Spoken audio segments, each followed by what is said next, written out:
नमस्कार दोस्तों, आपके अपने YouTube चैनल या DS मास्टर 1.0 में स्वागत है। दोस्तों, आज से हम लोग यूपी स्पेशल की शुरुआत कर रहे हैं। जो उत्तर प्रदेश सुपर टेट जो हो रहा है उसमें 3 से 4 नंबर यहाँ से भी क्वेश्चन पूछे जाते हैं। तो हम लोग इस सेशन की आज से शुरुआत करते हैं और अपने एग्ज़ाम के लेवल से जितने भी क्वेश्चन आएंगे उन क्वेश्चनों को भी समाहित करने का प्रयास करेंगे। तो दोस्तों, आज हम यूपी स्पेशल के जियोग्राफिकल यानी भौगोलिक स्वरूप को पढ़ाने का प्रयास करूंगा और आप इस वीडियो को अच्छे से समझते जाइएगा। और कहीं भी अगर आपको डाउट लगता है तो आप कमेंट बॉक्स में उन क्वेश्चनों को भी पूछ सकते हैं और मैं बाद में उसका रिप्लाई कर दूंगा। तो आइए हम शुरुआत करते हैं उत्तर प्रदेश स्पेशल। देखिए, उत्तर प्रदेश का नाम की बात करें तो देखो नाम, तो इसका उत्तर प्रदेश का पहले जो नाम था उसे संयुक्त प्रांत के नाम से जाना जाता था, संयुक्त प्रांत। लेकिन ये नाम कब जाना जाता था? पूर्व में, पहले जाना जाता था पूर्व में। लेकिन बात करें वर्तमान में, तो वर्तमान में क्या कहा जा रहा है? उत्तर प्रदेश के नाम से जाना जाता है, उत्तर प्रदेश। और यह उत्तर प्रदेश के नाम से उत्तर प्रदेश का गठन 24 जनवरी 1950 को हुआ। यानी जिस दिन संविधान सभा की अंतिम बैठक हुई थी उसी दिन उत्तर प्रदेश का नाम संयुक्त प्रांत से बदल करके क्या कर दिया गया? उत्तर प्रदेश कर दिया गया। इतना आप याद रखेंगे। अब हम इसकी बात कर लेते हैं गठन की, पुनर्गठन की। पुनर्गठन, तो पुनर्गठन, इस राज्य का पुनर्गठन 9 नवंबर 2009 को हुआ। इसका पुनर्गठन 9 नवंबर 2009 को हुआ और इसमें से उस दिन 13 जिले निकालकर, 13 जिलों को काटकर एक नया राज्य उत्तराखंड बनाया गया। उत्तराखंड बनाया गया। तो इस बात का भी आप ध्यान रखेंगे। अब हम बात कर लेते हैं राजधानी की। राजधानी की बात करते हैं। तो राजधानी की बात करें तो पूर्व में इसकी राजधानी जो थी आगरा थी। यानी सबसे पहले राजधानी कहाँ थी उत्तर प्रदेश की? तो आगरा थी। आगरा के बाद इसकी राजधानी प्रयाग, और प्रयाग के बाद जो है 1938 से राजधानी उत्तर प्रदेश की लखनऊ बनाई गई है। तो पहले आगरा थी और आगरा से के बाद क्या हुआ? प्रयाग में बनी और प्रयाग से फिर कहाँ बना दिया गया? लखनऊ बना दिया गया, लखनऊ। तो वर्तमान में इसकी राजधानी, वर्तमान समय में उत्तर प्रदेश की राजधानी लखनऊ स्थित है। चलिए, तो ये तो रहा नाम और राजधानियों से संबंधित जानकारी।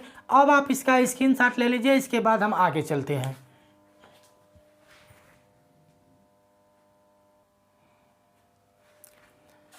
चलिए दोस्तों, तो आपने इसका स्क्रीनशॉट ले लिया होगा। अब हम इसका शुरुआत करते हैं। ग्लोब पर उत्तर प्रदेश की क्या स्थिति है? जैसे ग्लोब पर हमारे देश की भी स्थिति है, यानी किसी भी देशों के स्थितियों का निर्धारण अक्षांश और देशांतरों की सहायता से करते हैं। ठीक उसी प्रकार से इस हमारे उत्तर प्रदेश का भी ग्लोब पर कुछ न कुछ स्थिति होगी। तो इसके अक्षांशीय और देशांतरीय विस्तार को समझते हैं। देखिए, इसका अक्षांशीय विस्तार, हम लोग बात करेंगे अक्षांशीय विस्तार की। तो यहाँ पर हम लोग देखेंगे सबसे इसका दक्षिणतम बिंदु जो होता है 23:52 उत्तरी अक्षांश से 30:24 उत्तरी अक्षांश के मध्य, तथा इसका देशांतरी विस्तार की बात करें तो 77:05 पूर्वी देशांतर से 84 अंश 38 मिनट पूर्वी देशांतर के मध्य फैला हुआ है। तो आप इसका अक्षांशीय विस्तार और देशांतरी विस्तार नोट कर लेंगे। देशांतरी विस्तार नोट कर लेंगे। अब देखिएगा, इसकी लंबाई की बात करें तो पूरब से पश्चिम इसकी जो लंबाई है, 650 किलोमीटर है, 650 किलोमीटर। और इसकी चौड़ाई की बात करें तो उत्तर से दक्षिण जो चौड़ाई है, यह टोटल चौड़ाई कितनी है, 240 किलोमीटर। तो आप इसके लंबाई और चौड़ाई को भी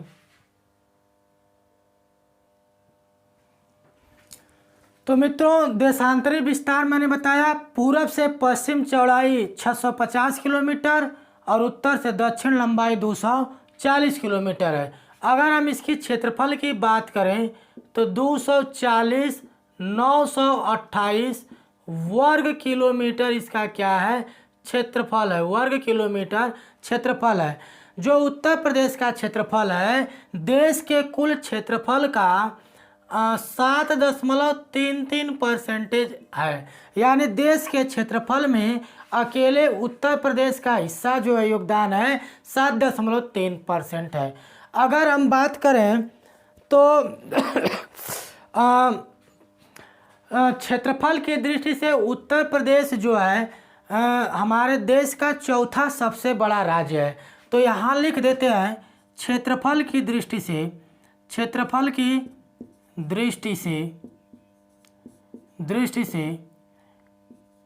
चौथा बड़ा राज्य। तो क्षेत्रफल की दृष्टि से चौथा बड़ा राज्य है। तो और इसके पहले 3 बड़े राज्य कौन है, उनको भी देख लेते हैं। तो भारत का सबसे बड़ा राज्य कौन सा है, राजस्थान। भारत का सबसे बड़ा राज्य राजस्थान है। दूसरे नंबर पर कौन आता है, तो दूसरे नंबर पर आता है मध्य प्रदेश। तीसरे नंबर पर महाराष्ट्र और चौथे नंबर पर उत्तर प्रदेश। तो याद रखना मित्रों, इसको एक ट्रिक के माध्यम से भी हम याद रख सकते हैं। इसके लिए ट्रिक एक लिख लेना, राम महान है। देखो, राम क्या है, राम महान है। अब समझिएगा, रा से राजस्थान हो जाएगा, म से मध्य प्रदेश और महा से क्या हो जाएगा, महाराष्ट्र। और इसके बाद हमारे उत्तर प्रदेश का स्थान आता है। तो हम क्षेत्रफल की दृष्टि से राज्य का स्थान देख लिए।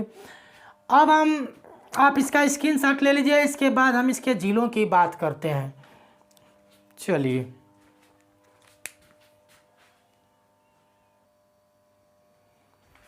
मित्रों, आप लोगों ने इसका स्क्रीनशॉट ले लिया होगा और हम इस सेशन की शुरुआत करते हैं। तो हम बात करते हैं उत्तर प्रदेश में ज़िले के बारे में।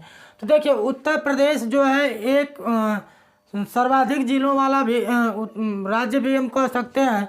तो इसमें कुल उत्तर प्रदेश को संभागों या मंडलों में विभाजित किया गया है और प्रत्येक संभाग या मंडल के अंतर्गत कुछ जिलों को सम्मिलित किया गया है। तो इस प्रकार से अगर हम देखें तो पूरे उत्तर प्रदेश को 18 मंडल या संभाग में विभाजित किया गया है। इसके बाद हम बात करते हैं जिलों की। तो इसमें कुल कितने ज़िले हैं, तो 75 ज़िले हमारे उत्तर प्रदेश में हैं। अब देखिएगा, हम जिलों को बात करते हैं। यहाँ पर एक ज़िला है लखीमपुर खीरी यहाँ पर एक ज़िला है, लखीमपुर खीरी यहाँ पर एक ज़िला है। और जो उत्तर प्रदेश का सबसे बड़ा ज़िला है, तो सबसे बड़ा ज़िला कौन सा होगा, लखीमपुर खीरी, याद रखिएगा, खीरी। और सबसे छोटा ज़िला जो है, लगभग यहाँ पर आपको पड़ेगा मैप में, और सबसे छोटा ज़िला हापुड़ पड़ता है। कौन है? हापुड़। जैसे आपसे कोई कहेगा कि खीर खाएंगे तो आप कहेंगे हाँ, तो खीर खाएंगे तो बड़ी यानी खीरी सबसे बड़ा, और हाँ कहेंगे तो हापुड़ हो जाएगा। अब देखिएगा पूर्वोत्तर जिला, यानी उत्तर प्रदेश का सबसे पूर्वोत्तर, सबसे पश्चिमी, उत्तरी और सबसे दक्षिणी जिलों को देखते हैं। तो देखिएगा यहाँ पर एक जिला पड़ता है, इस जिले को हम बोलते हैं बलिया। क्या बोलते हैं? बलिया। तो बलिया जो है उत्तर प्रदेश का सबसे बलिया पूर्वी जिला है, और यहाँ पर लखीमपुर खीरी सबसे बड़ा जिला है, और यहाँ पर मान लीजिए हापुड़ है, तो हापुड़ जो है सबसे छोटा है, और ये क्या है? बड़ा जिला है। अब इसके बाद बात करेंगे तो सबसे पश्चिमी जिला, तो यहाँ पर एक जिला आता है शामली, जो उत्तर प्रदेश का सबसे पश्चिमी जिला है। और बात करें सबसे दक्षिणी जिला की, तो सबसे दक्षिणी जिला में एक जिला आता है सोनभद्र, और यह क्या है? सबसे दक्षिणी जिला है, सबसे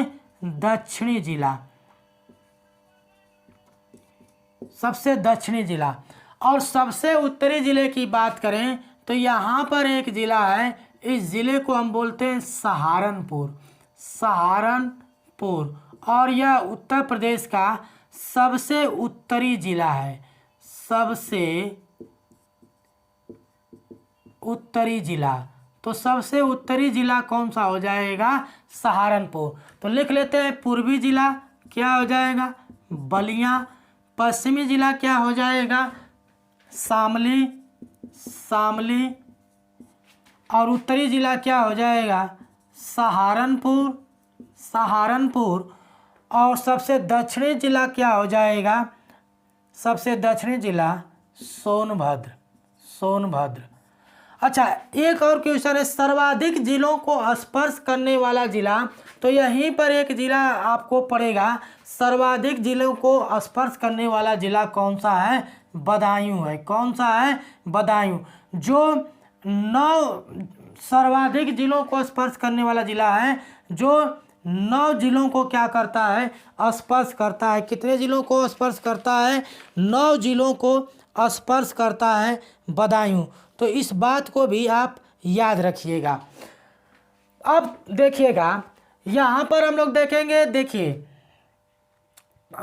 यहाँ पर ये सहारनपुर है, तो सहारनपुर इधर जो है ये आपका उत्तराखंड है। ये क्या है? उत्तराखंड। तो सहारनपुर जो होता है उत्तराखंड को भी स्पर्श करता है। इधर पर हम लोग देखेंगे तो हिमाचल प्रदेश भी है। क्या है? हिमाचल प्रदेश। और यहाँ पर क्या है? उत्तराखंड। और ये क्या है? इधर पर देखेंगे तो ये हरियाणा है। तो यहाँ पर हरियाणा है, यानी ये हरियाणा, हिमाचल प्रदेश और उत्तराखंड, यानी 3 राज्यों से घिरा हुआ जिला कौन सा है? सहारनपुर। तो हम यहाँ पर लिख देते हैं स्टार करके, 3 राज्यों से घिरा जिला। 3 राज्यों से घिरा जिला। तो 3 राज्यों से घिरा जिला कौन सा है? सहारनपुर। और किससे किससे घिरा है? तो आप याद रखेंगे, यूके से घिरा है, और किससे घिरा है? हिमाचल प्रदेश से घिरा है, हिमाचल से हिमाचल प्रदेश, आप समझ जाइएगा। और इसके बाद कौन सा है? हरियाणा से भी घिरा है। तो हरियाणा से घिरा है, 3 राज्यों से घिरा है। अब हम लोग देखेंगे 4 राज्यों से घिरा जिला। देखिए यह सोनभद्र है, जो उत्तर प्रदेश का सबसे दक्षिणतम जिला है। तो और यह 4 राज्यों से घिरा हुआ है। तो यहाँ पर देखेंगे यह बिहार है, इसके बाद देख लीजिएगा ये बिहार है, इसके बाद यहाँ पर हम बात करेंगे झारखंड है, और इसके बाद देखेंगे छत्तीसगढ़, और इसके बाद यहाँ बात करेंगे तो ये एमपी हो जाएगा। यानी बिहार, झारखंड, छत्तीसगढ़ और मध्य प्रदेश, 1, 2, 3 और 4। तो आपसे पूछेगा कि 4 राज्यों से घिरा जिला कौन सा है उत्तर प्रदेश का, तो हम क्या बताएंगे? सोनभद्र। तो यहाँ लिख लेते हैं 4 राज्यों से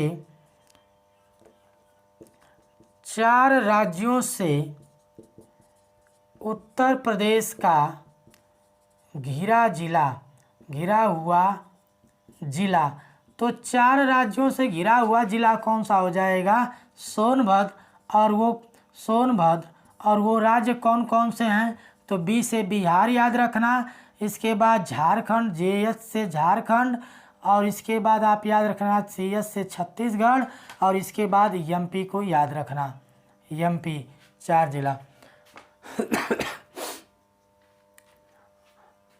दोस्तों आप इसका भी एक बार स्क्रीनशॉट ले लीजिए, इसके बाद हम आगे चलते हैं।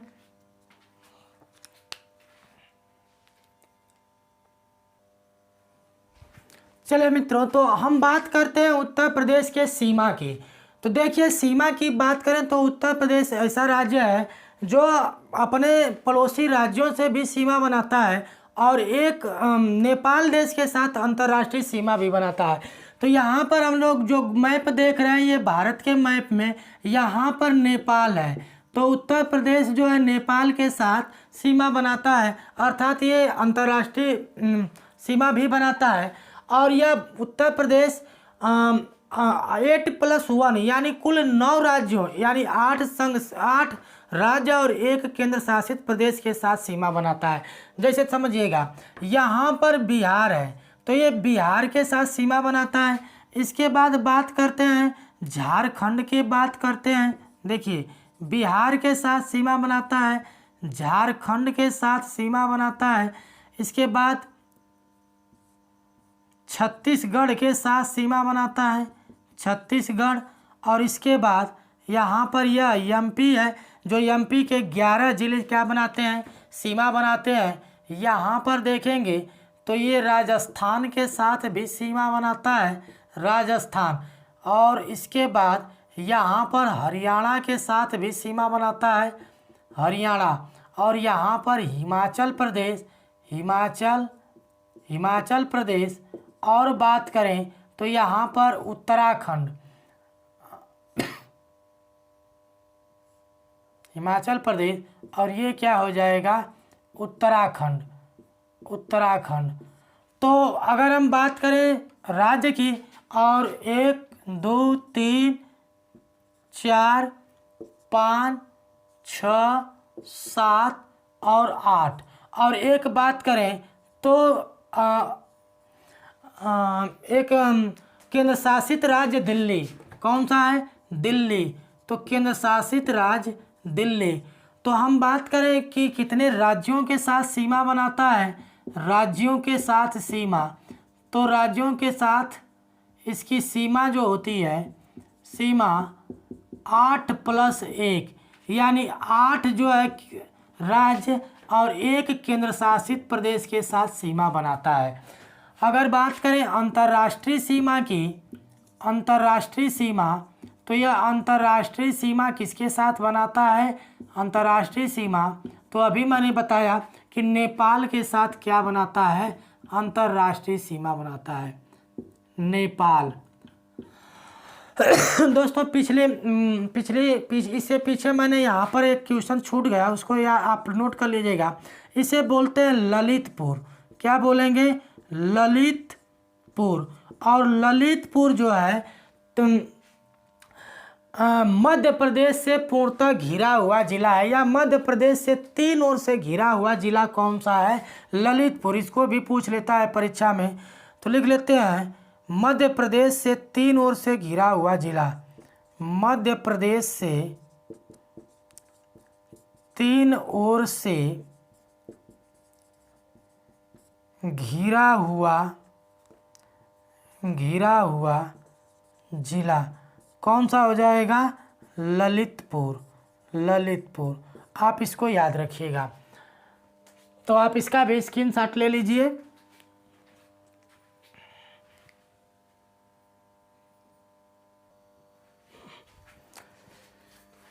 चलिए दोस्तों, तो हम लोग देखते हैं कि उत्तर प्रदेश के कौन कौन से ज़िले किन किन राज्यों से सीमा बनाते हैं। इसको हम समझते हैं और ट्रिक के माध्यम से भी समझने का प्रयास करेंगे। आइए सबसे पहले हम लोग लेते हैं, यहाँ पर हिमाचल प्रदेश के साथ एक ज़िला सीमा बनाता है और वह कौन सा है? सहारनपुर। और इसे मैंने बताया था कि यह उत्तर प्रदेश का सबसे उत्तरी ज़िला है, तो यह कौन सा ज़िला है? सहारनपुर। और यह किसके साथ सीमा बनाता है? हिमाचल प्रदेश से। यह उत्तराखंड के साथ भी क्या बनाता है? सीमा बनाता है। और उत्तराखंड से टोटल कुल कितने ज़िले सीमा बनाते हैं? 7 ज़िले सीमा बनाते हैं। आइए देखिए कौन कौन से हैं। तो ये तो है सहारनपुर, यहाँ पर देखिए मुजफ्फरनगर, इसके बाद बिजनौर, इसके बाद रामपुर,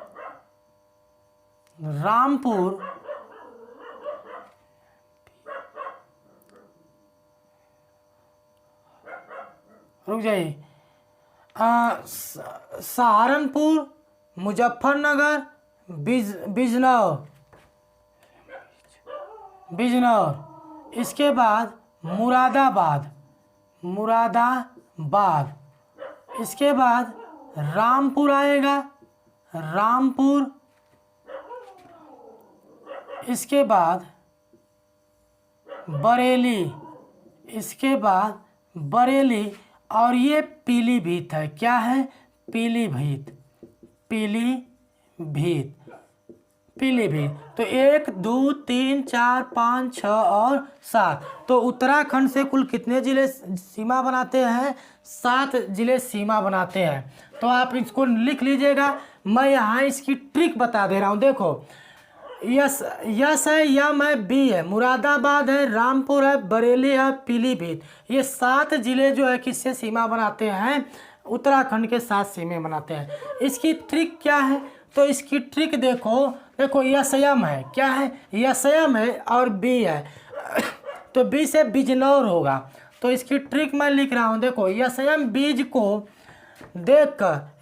बीज को देखकर मुरा राम की बीपी क्या हो गई? बढ़ गई। देखो यसयम बीज को देखकर मुरहा राम की बीपी बढ़ गई। ध्यान रखना, यस से क्या होगा? सहारनपुर, यम से क्या होगा? मुजफ्फरनगर, बीज से क्या हो जाएगा? बिजनौर। तो 3 ठो तो ये हो गए। इसके बाद मुरहा राम, तो मूर से मुरादाबाद, राम से क्या हो जाएगा? रामपुर, बी से क्या हो जाएगा? बरेली, और पी से क्या हो जाएगा? पीलीभीत। तो आप इसको याद रखिएगा। अब देखिएगा, हम नेपाल के साथ सीमा बनाने वाले उत्तर प्रदेश के ज़िलों की बात करते हैं। तो ये पीलीभीत है। इसके बाद यहाँ पर देखिए लखीमपुर खीरी आता है। कौन सा आता है? लखीमपुर खीरी की बात करते हैं। लखीमपुर खीरी जिसको मैंने बताया था कि यह उत्तर प्रदेश का सबसे क्या है? उत्तर प्रदेश का सबसे बड़ा ज़िला है। इसके बाद हम बात करेंगे लखीमपुर खीरी के बाद बात करेंगे बहराइच। कौन सा जिला आएगा? बहराइच। इसको क्या बोलेंगे? बहराइच। इसके बाद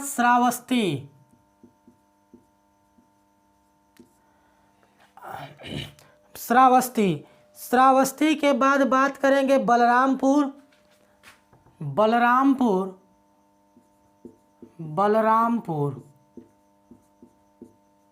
1 2 3 4 5।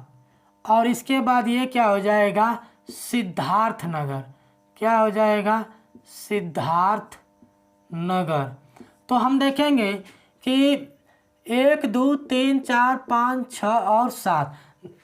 तो ये 7 ज़िले किसके साथ सीमा बनाते हैं? नेपाल के साथ। ध्यान दीजिएगा, पीलीभीत नेपाल और उत्तराखंड, नेपाल प्लस उत्तराखंड दोनों के साथ सीमा बनाता है। कौन? पीलीभीत। अच्छा, इसकी नेपाल के साथ सीमा बनाने वाले ज़िलों की संख्या टोटल कितनी हो गई? 7 हो गई। अगर हम इसकी भी ट्रिक की बात करें तो देखो, पीली खीर खिलाएंगे किसको?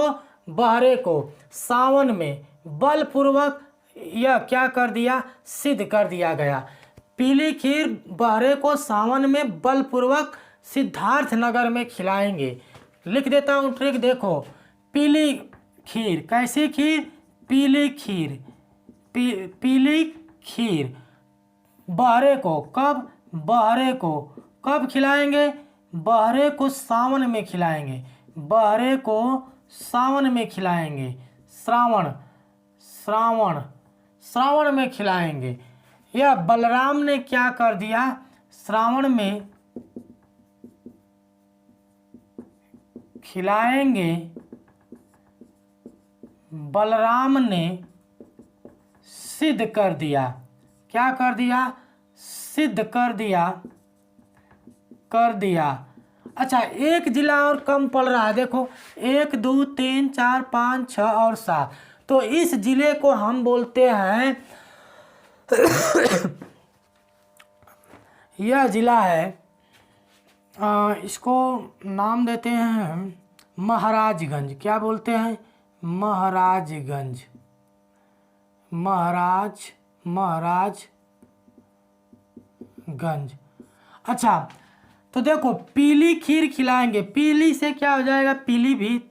इसके बाद बात करेंगे खीर से लखीमपुर खीरी, बहरे से बहराइच, श्रावण से श्रावस्ती। इसके बाद बलराम से बलरामपुर, सिद्ध से क्या हो गया? सिद्धार्थ नगर। और लास्ट में क्या हो जाएगा? महाराज। तो सिद्ध कर दिया ना, बलराम ने सिद्ध कर दिया। और लास्ट में आप याद रखना कि क्या रखना है? महाराजगंज को रखना है। तो इस तरीके से महाराजगंज, इसको भी आप याद रखेंगे। आइए हम लोग देखते हैं, इधर देखिए बिहार है। तो बिहार से भी कुल उत्तर प्रदेश के 7 जिले स्पर्श करते हैं। ध्यान समझिएगा। पहले यहाँ पर हम बात करते हैं, यहाँ पर एक जिला है सोनभद्र। कौन सा जिला है? सोनभद्र। सोनभद्र के बाद क्या आता है? चंदौली आता है। क्या आता है? चंदौली आता है, चंदौली। चंदौली के बाद क्या आएगा? गाजीपुर। क्या आएगा? गाजीपुर। गाजीपुर के बाद क्या है? बलिया है। क्या है? बलिया। गाजीपुर के बाद ये आएगा बलिया। बलिया के बाद क्या आएगा? देवरिया आएगा। क्या आएगा? देवरिया। देवरिया के बाद क्या आएगा? कुशीनगर। क्या आएगा?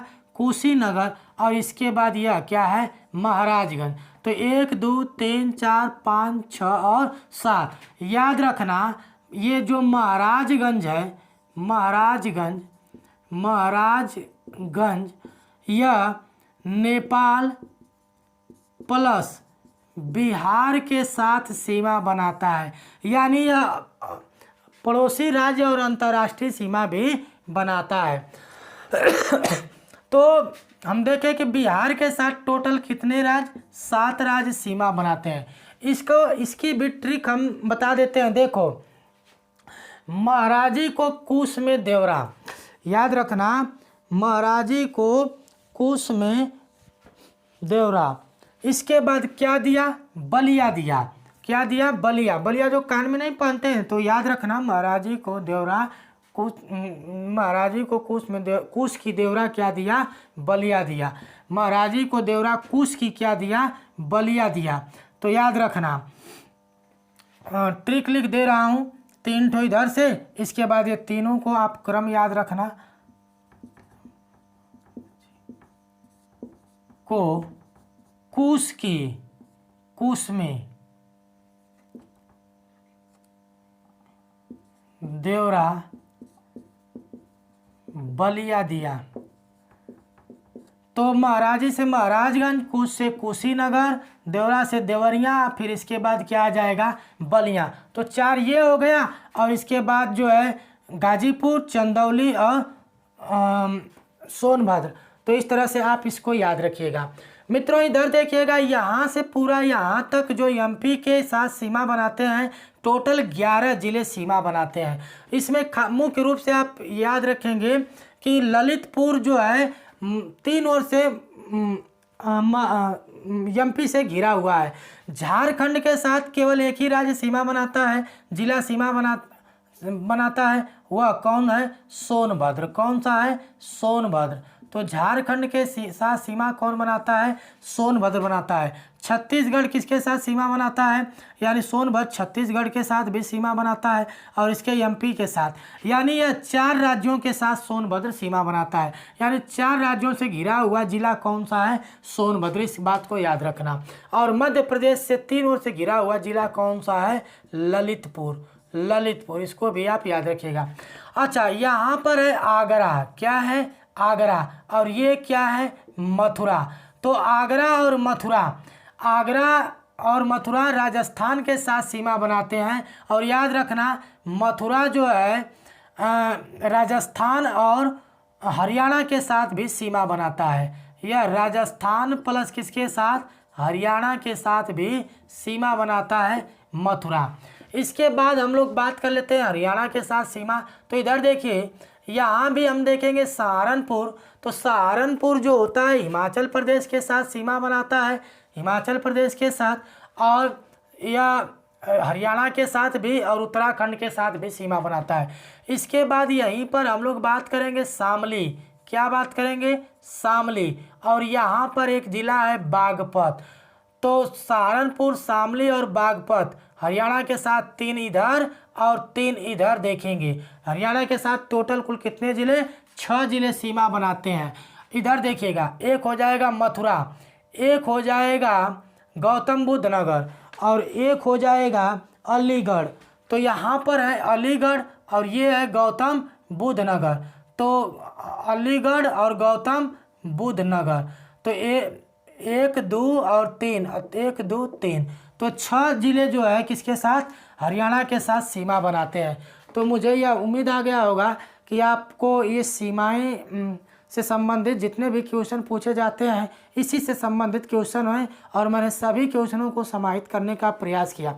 आप इसका भी स्क्रीनशॉट ले लीजिए और इसके बाद हम लोग आगे चलते हैं।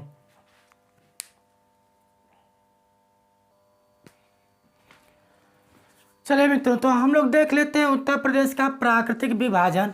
तो देखिएगा, उत्तर प्रदेश को यहाँ पर हम देखेंगे तो ये उत्तर प्रदेश में तो हिमालय का विस्तार नहीं है, इसके उत्तर और नेपाल में हिमालय का विस्तार पाया जाता है। इस बात को याद रखना कि हिमालय का विस्तार उत्तर प्रदेश में नहीं है, लेकिन इसके उत्तरी भाग में, हिमालय का उत्तरी भाग से हिमालय सटा हुआ निकलता है। तो यहाँ पर जो है जो नदियाँ निकलती हैं, हिमालयी नदियाँ, तो इस प्रदेश में बहती हैं। अधिकांशतः उत्तर प्रदेश की नदियाँ जो है हिमालय और दक्षिण के पठार यानी विंध्याचल पर्वत श्रृंखला से ही निकलती हैं। तो हम लोग देखेंगे कि जब नदियाँ निकलती हैं तो अपने साथ जो है क्या लाती हैं? कंक्रीटें लाती हैं। तो इसी आधार पर, नदियों के आधार पर हम इसको 3 भागों में, 4 भागों में बांट दिए हैं प्राकृतिक विभाजन। तो एक है भांवर क्षेत्र, एक है तराई क्षेत्र, एक खादर और बांगर। तो देखिए, जब नदियाँ इस क्षेत्र में निकलती हैं हिमालयी क्षेत्र से, तो नदियाँ अपने साथ कंक्रीटों को लेकर के आती हैं। तो छोटे छोटे कंक्रीट यहाँ पर आकर के जमा हो जाते हैं उसके उत्तरवर्ती भागों में। तो ये यहाँ पर जब नदियाँ आती हैं तो नदियाँ इस कंक्रीट के नीचे छुप जाती हैं, विलुप्त हो जाती हैं, अदृश्य हो जाती हैं। तो भांवर क्षेत्रों में नदियाँ क्या हो जाती हैं? विलुप्त हो जाती हैं। इसके बाद हम लोग देखेंगे तराई क्षेत्र, जहाँ पर नदियाँ पुनः क्या होती हैं? दिखाई देने लगती हैं। तो उन क्षेत्रों को हम तराई क्षेत्र कहते हैं और वहाँ पर मुख्यतः दलदली भूमि का विस्तार पाया जाता है। और वहाँ पर जैसे ऑस्ट्रेलिया में जो उत्सुक कुएं मैंने बताया था, तो ठीक उसी प्रकार से यहाँ नदियाँ नीचे से ऊपर की ओर निकलती हैं। तो ये भाग दलदली क्षेत्र हो जाता है। यहाँ पर जो है गन्ने उन्ने की खेती, धान की खेती भी बहुत अधिक मात्रा में की जाती है। खादर क्या होता है? खादर, जहाँ मान लीजिए नदियाँ इस तरह से निकल करके बह रही है, तो ये जहाँ पर नदियों का पानी प्रत्येक वर्ष, नदी बाढ़ का पानी प्रत्येक वर्ष जिस मैदानी क्षेत्र में पहुंच जाता है उसे हम खादर बोलते हैं। यानी नवीन कांप मृदा जो होती है उसे खादर के नाम से जाना जाता है। इसके बाद हम बात करते हैं बांगर की।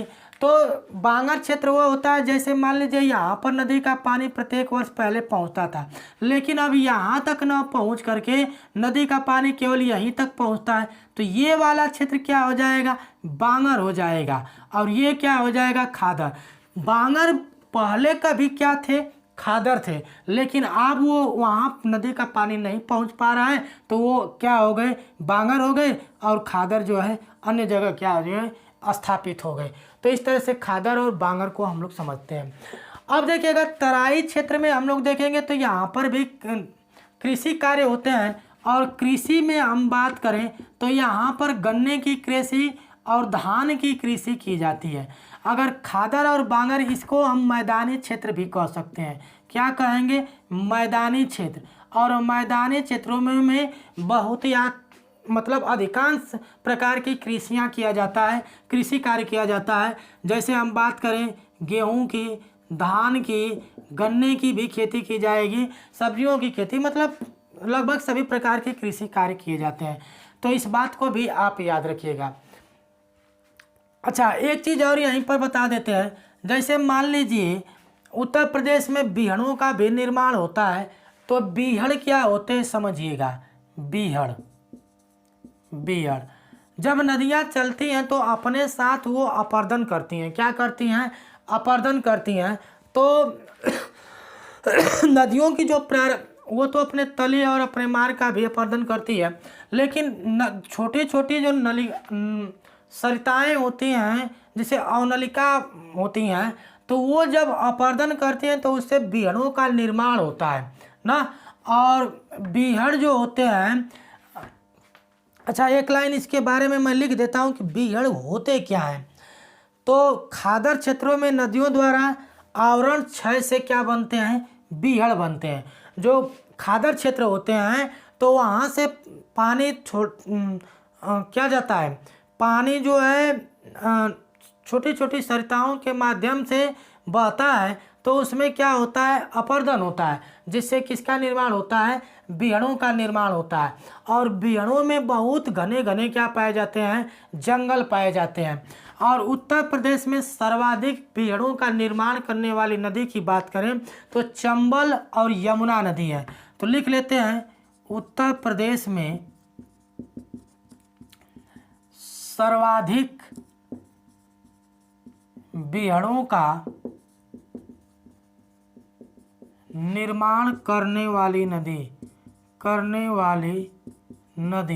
तो कौन सी नदी हो जाएगी, चंबल नदी हो जाएगी। और क्या हो जाएगी, यमुना नदी।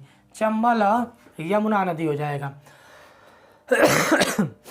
अब यहीं पर हम बात कर लेते हैं जलवायु, ध्यान से समझिएगा। जलवायु, तो जलवायु की बात करेंगे तो आप जानते हैं कि भारत की जो जलवायु पाई जाती है उष्णकटिबंधीय पाई जाती है। तो यहाँ भी उत्तर प्रदेश की जलवायु उष्ण या उपोष्ण कटिबंधीय होती है, कटिबंध मानसूनी। समझिएगा थोड़ा सा, देखो ये ग्लोब है, ये जो है भूमध्य रेखा है, ये कर्क रेखा है, ये मकर रेखा है। तो यहाँ पर 23.5 अंश उत्तरी अक्षांश और 23.5 अंश दक्षिणी अक्षांश, इस बीच को हम क्या बोलते हैं, उष्ण कटिबंध बोलते हैं। यहाँ पर देखिए मान लीजिए यह 60 से 65 अंश उत्तरी अक्षांश है, दोनों गोलार्धों में होगा। तो हवाएं जब यहाँ से ऊपर जाएंगी तो नीचे उतरेंगी, तो जहाँ नीचे उतरती है उसे हम क्या कहते हैं, उपोष्ण कहते हैं। क्या बोलते हैं, उपोष्ण कहते हैं। और यहाँ फिर पुनः हवाएं, इसको क्या बोलेंगे, ये जो होता है इसे हम क्या बोलेंगे, ये क्षेत्र जो होता है उपोष्ण होता है। तो उत्तर प्रदेश आप जानते हैं कि 23 से अधिक 30 अंश उत्तरी अक्षांश तक फैला हुआ है।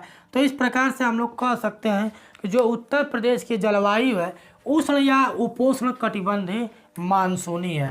तो इसको लिख लेते हैं, उष्ण या उपोष्ण कटिबंधीय मानसूनी। तो इसको आप याद रखिएगा। इसके बाद हम लोग, अच्छा इसको हम मिटा देते हैं, थोड़ा देखिएगा।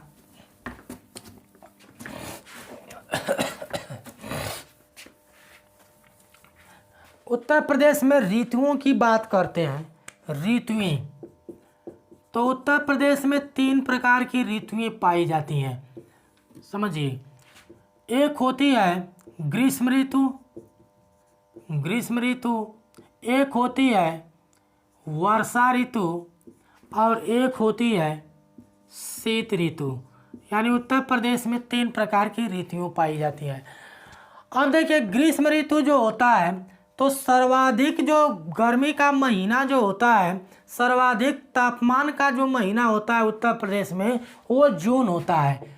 तो जून में सर्वाधिक ताप, आपसे परीक्षा में डायरेक्ट पूछेगा कि किस महीने में उत्तर प्रदेश में सर्वाधिक तापमान पाया जाता है। तो सर्वाधिक ताप कब पाया जाता है? सर्वाधिक ताप जून में। कब पाया जाता है? जून में। यदि बात करें प्रदेश में सर्वाधिक वर्षा कब होती है, तो सर्वाधिक वर्षा वाला महीना, सर्वाधिक वर्षा वाला महीना, तो सर्वाधिक वर्षा वाला महीना कौन सा होता है? जुलाई होता है। अब देखिएगा उत्तर प्रदेश में आपसे पूछेगा कि किस क्षेत्र में सर्वाधिक वर्षा होती है। तो आप जानते हैं कि इधर हिमालय है, तो हिमालय से टकरा करके हवाएं वापस लौटेंगे तो उसी क्षेत्र में ज़्यादा वर्षा होगी। तो तराई क्षेत्र में, किस क्षेत्र में? तराई क्षेत्र, जिसे हम तराई क्षेत्र, जहाँ नदियाँ पुनः दिखाई देती हैं, तो तराई क्षेत्र में क्या होता है? सर्वाधिक वर्षा होता है, सर्वाधिक वर्षा होता है। और अगर आपसे पूछेगा कि सर्वाधिक वर्षा वाला जिला, सर्वाधिक वर्षा वाला जिला, तो सर्वाधिक वर्षा वाला जो जिला है लखीमपुर खीरी, जो तराई क्षेत्र में स्थित है लगभग, लखीमपुर खीरी। अगर बात करें कि सबसे कम वर्षा वाला जिला, सबसे कम वर्षा वाला जिला, तो सबसे कम वर्षा वाला मथुरा हो जाएगा, क्योंकि आप देखें कि मथुरा जो है राजस्थान से सटा हुआ है, पूर्वी राजस्थान से।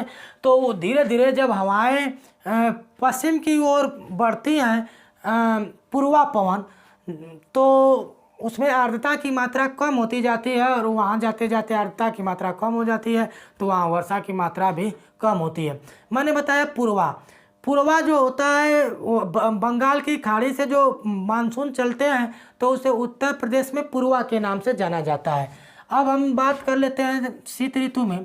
तो सबसे ठंडा महीना जो होता है प्रदेश का, तो सबसे ठंडा महीना, सबसे ठंडा महीना, तो सबसे ठंडा महीना कौन सा होता है प्रदेश में? जनवरी होता है। तो आप इस बात को भी याद रखिएगा। तो दोस्तों इसी के साथ हम उत्तर प्रदेश के भौगोलिक स्थिति को आज कंप्लीट करते हैं। यदि यह वीडियो आपको अच्छा लगा होगा तो लाइक करना, कमेंट बॉक्स में अपना राय विचार भी जरूर देना और अपने दोस्तों को भी शेयर करना। हम लोग मिलते हैं एक नए वीडियो के साथ, तब तक के लिए नमस्कार, जय हिंद।